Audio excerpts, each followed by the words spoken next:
আমার সব কিছু মিলিয়ে প্রায় অ্যারাউন্ড 20,000 টাকার মতো খরচ হয়েছে, একদম A to Z সব কিছু মিলিয়ে 20,000 টাকা। যাই হোক, 20,000 টাকা কিন্তু 1 টাকাও আমার পকেটের না, সবগুলো হচ্ছে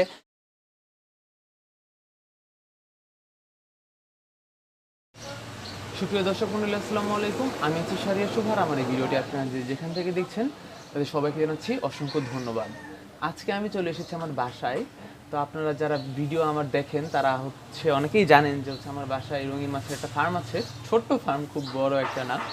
তো আজকে হচ্ছে আপনাদেরকে সেই ফার্মটাই ঘুরে দেখাবো যে ফার্মের মধ্যে আমি কী কী মাছ নর্মালি করি আর মাছগুলোকে হচ্ছে আমি কীভাবে পরিচর্যা করি, বা আমার এই হাউস সম্পর্কে আজকে এই ভিডিওতে একটা বিস্তারিত আপনাদেরকে তথ্য দেওয়ার চেষ্টা করব।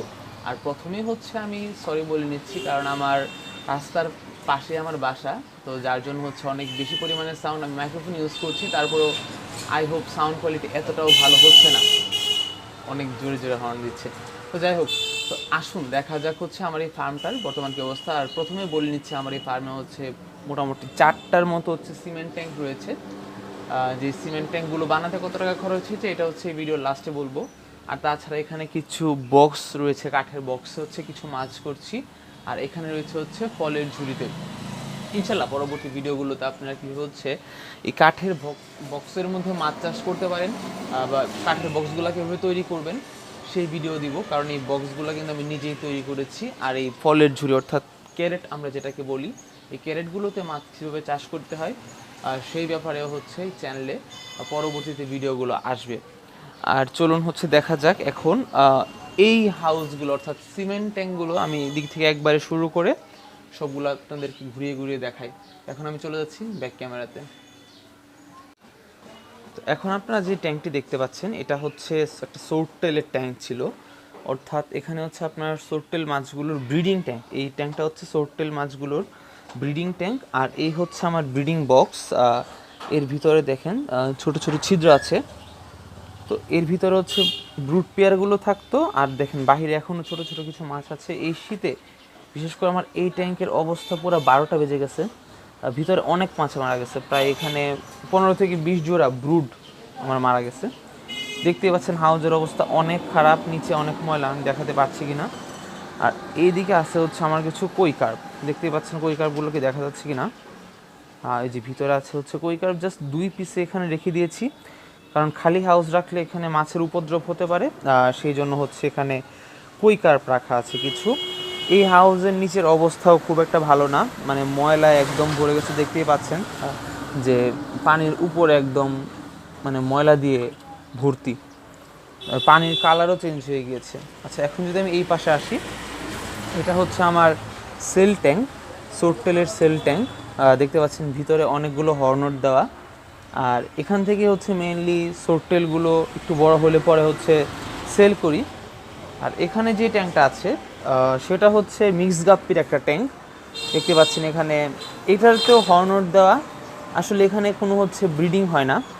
ব্রিডিং হয় না বলতে গেলে কি, গাপ্পি এভাবেই বাচ্চা দিয়ে দেয়, মানে মাছ এখানে কোনো দিন কমে না। বাট সোর্টেল নিজের বাচ্চা নিজে অনেক বেশি খায়, সেই জন্য এই হাউসটাতে হচ্ছে আমি ব্রিডিং করাই, তারপরে হচ্ছে বড় মাছগুলোকে সর্টিং করে এখানে নিয়ে আসি, এখান থেকে হচ্ছে সেল টেল যাই হয়। তো উপরে চলে আসি, এখানে দেখতে পাচ্ছেন কাঠের বক্স। এই কাঠের বক্সগুলোতে নর্মালি আমি একটু মোটামুটি ফ্যান্সি গাপ্পি যেটাকে বলি আমরা আর কি, কোবরা, এই কোবরাটা এখানে হচ্ছে আছে, দেখতে পাচ্ছেন। তাও খুব একটা নাই, খুবই কমে গেছে মাছ, শীতের মধ্যে মাছ মরে অবস্থা খারাপ। এরপর এখানে আরেকটা আছে হচ্ছে আপনার কাঠের বক্স, এটাতেও খুব একটা মাছ নাই, বাট হর্নটের কালারগুলো দেখেন, দেখতে পাচ্ছেন কিনা জানি না, পিঙ্ক পিঙ্ক হয়ে গেছে, পিঙ্ক পিঙ্ক হয়ে গেছে, এই যে দেখছেন। আচ্ছা, এই যে দেখেন মাছ অলরেডি একটা মরে পড়ে আছে ভিতরে, এই যে মাছ মরে পড়ে আছে দেখেন। এই হর্নটের কালারটা কত জোস, অ্যাকচুয়ালি আমার মনে হয় সানলাইটের জন্য হচ্ছে হর্নটটা এরকম হয়ে গিয়েছে। ওয়াও, পিঙ্ক কালারের হর্নট হয়ে গেছে একদম। আর এই পাশে যেটা আছে সেটা হচ্ছে একটা ট্যাঙ্ক, এটাকে বলা যায় হচ্ছে আমরা ক্যারেট যেটাকে বলি আর কি, ক্যারেটের ভিতরে মাছ। তো এখানে হচ্ছে কিছু গাছ লাগিয়েছিলাম। কী কী গাছ আছে এখানে, এখানে মেনলি আছে হচ্ছে ডিফরমিস ছিল। ও, একটা মজার বিষয় দেখেন, ডিফরমিস যখন হচ্ছে উপরে উঠে যায় পানির উপরে, তখন দেখেন ডিফরমেন্স আসলে কেমন হয়। পানির নিচে কিন্তু দেখতে পাতাগুলো খাঁচকাটা থাকে, বাট হচ্ছে পানির উপর দেখেন কি সুন্দর লাগে ডিফরমেন্সকে। আর এখানে নিচে আরও কিছু আছে, এটা মেবি হচ্ছে কি সঠিক এখন নাম আমার মনে পড়ছে না, কারণ আমি বাসায় অনেক দিন ধরে থাকি না। আচ্ছা, এখানে আরেকটা ট্যাঙ্ক ছিল, এখানে এটা ভর্তি মাছ ছিল, বিশ্বাস করবেন কিনা জানি না, এটা ভর্তি মাছ ছিল, বাট এখন এটার অবস্থা দেখতে পাচ্ছেন খালি। এই যে ভিতরে একটা মাছ মরে গেছে, সে পটল তুলছে অলরেডি। এই ছিল হচ্ছে আমার হাউস। তো দর্শক মণ্ডলী, চলুন জেনে নেওয়া যাক হচ্ছে আমার এই হাউসগুলো বানাতে কেমন টাকা খরচ পড়েছে। তো এই হাউসগুলো হচ্ছে সিমেন্ট ট্যাঙ্ক। আগে সিমেন্ট ট্যাঙ্কেরটা বলে নিচ্ছি, তারপরে বক্সেরগুলো বলছি। সিমেন্ট ট্যাঙ্কটা যেহেতু ইটের তৈরি, তো সুতরাং এখানে হচ্ছে ইট লেগেছে মোটামুটি আপনার 600 থেকে 700-র মতো ইট লেগেছে। আর ইটের দাম মনে হয় এখন আছে হচ্ছে 15 টাকা। আমি যখন বানিয়েছিলাম তখন ইটের দাম আরও কম ছিল। আর হচ্ছে সিমেন্ট লেগেছে এই সবগুলোতে মোটামুটি মিলিয়ে 5 থেকে 6 বস্তার মতো সিমেন্ট লেগেছে। তারপর হচ্ছে খোয়া লেগেছে, অর্থাৎ আপনারা যেটা ইট ভাঙার পরে যে নুড়িগুলা হয় সেটা, কারণ নিচটা কিন্তু সবটা ঢালাই। এই যে নিচটা দেখতে পাচ্ছেন, এই নিচটা কিন্তু হচ্ছে সবটা ঢালাই। আর হচ্ছে বালি লেগেছে মোটামুটি আপনার 6 থেকে 7 বস্তার মতো বালি লেগেছে, বা তার 10 বস্তার মতো, 10 বস্তার মতো বালি লেগেছে। অনেক আগে বানিয়েছিলাম, সুতরাং হচ্ছে এখন এক্স্যাক্ট মনে করতে পারছি না, বাট এরকমই হবে। তো আপনারা হচ্ছে যেটা বলেছি, যে কোয়ান্টিটিটা বলেছি, সেই কোয়ান্টিটির প্রাইস আমি জানি না আপনি কখন ভিডিওটা দেখছেন, সেই কোয়ান্টিটির প্রাইসটা আপনি আশা করি হিসাব করে নিতে পারবেন। আচ্ছা, আসুন এবার হচ্ছে আমার এই যে দুটো হাউস, অর্থাৎ কাঠের বক্স, যে দুটা কাঠের বক্সগুলো কিন্তু আমি ফ্রি পেয়েছি, কারণ হচ্ছে একটা ওয়ারড্রপ ছিল, দেখতে পাচ্ছেন এগুলো কিন্তু ওয়ারড্রপের ড্রয়ার। তো এই ড্রয়ারগুলোকে হচ্ছে 4টা ড্রয়ারকে আমি 2টা বক্স বানিয়ে ফেলেছি। আর নিচে জাস্ট একটা কাঠের যে বোর্ড আছে না, সেই বোর্ডগুলোকে নিচে দিয়ে, আর উপরে হচ্ছে এটা পলিথিন। অনেকে বলে পলিথিন নাকি লিক করে, পলিথিন নাকি লিক করে। আপনি যদি একটু ভালো পলিথিন ইউজ করেন, অনায়াসে আপনার 2 বছর চলে যাবে। এগুলো প্রায় হচ্ছে 2 বছর ধরে কিন্তু আমি ইউজ করছি, অলরেডি 2 বছর হয়ে গিয়েছে। আচ্ছা, আসুন এখানে এগুলো হচ্ছে ক্যারেটগুলোর প্রাইস নেয় হচ্ছে আপনার 100 থেকে 150 টাকা, বা আপনি ক্ষেত্র বিশেষ আরও কমেও পেতে পারেন, বাট আমার কাছ থেকে এমন নিয়েছিল। আর ভিতরে হচ্ছে ইউজ করছি হচ্ছে পলিথিন, যেটা মোটা পলিথিনটা, যেটা এই দেখতেই পাচ্ছেন মোটা পলিথিন এটা। তো এই হচ্ছে পলিথিনের গজ তখন মনে হয়েছিল হচ্ছে 40 থেকে 50 টাকার মতো গজ। তো আপনার ধরেন হচ্ছে যেমন সাইজ বানাবেন, সেই সাইজের মতো করে হচ্ছে আপনি পলিথিন নেবেন, পলিথিন নিয়ে হচ্ছে পলিথিনটা ইউজ করবেন।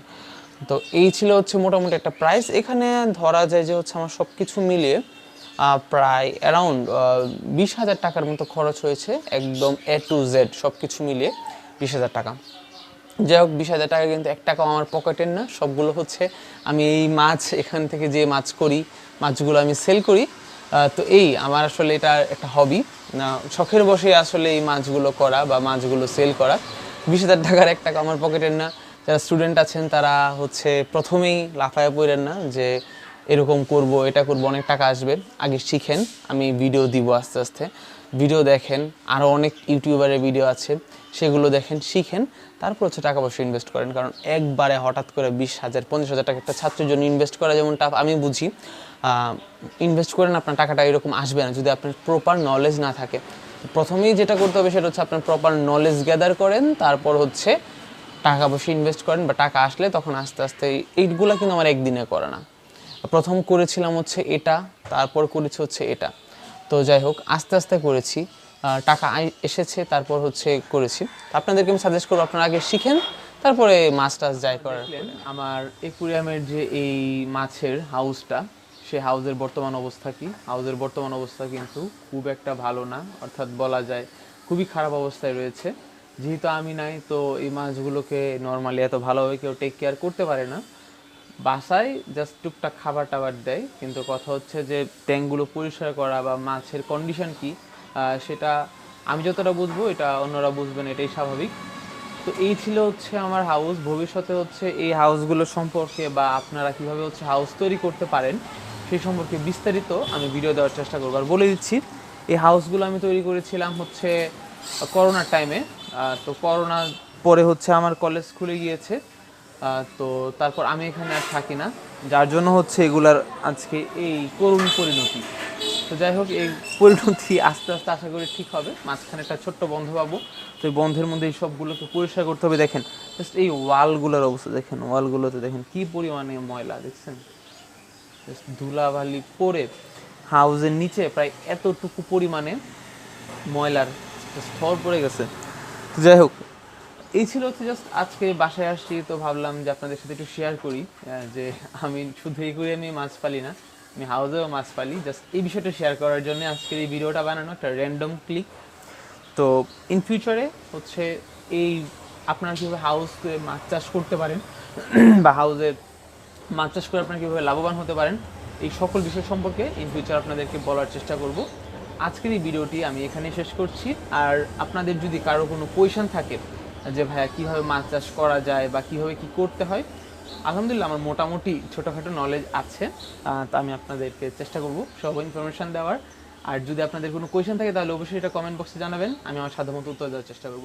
বিদায় নিচ্ছি, আমি সারিয়া শুভ, আসসালামু আলাইকুম।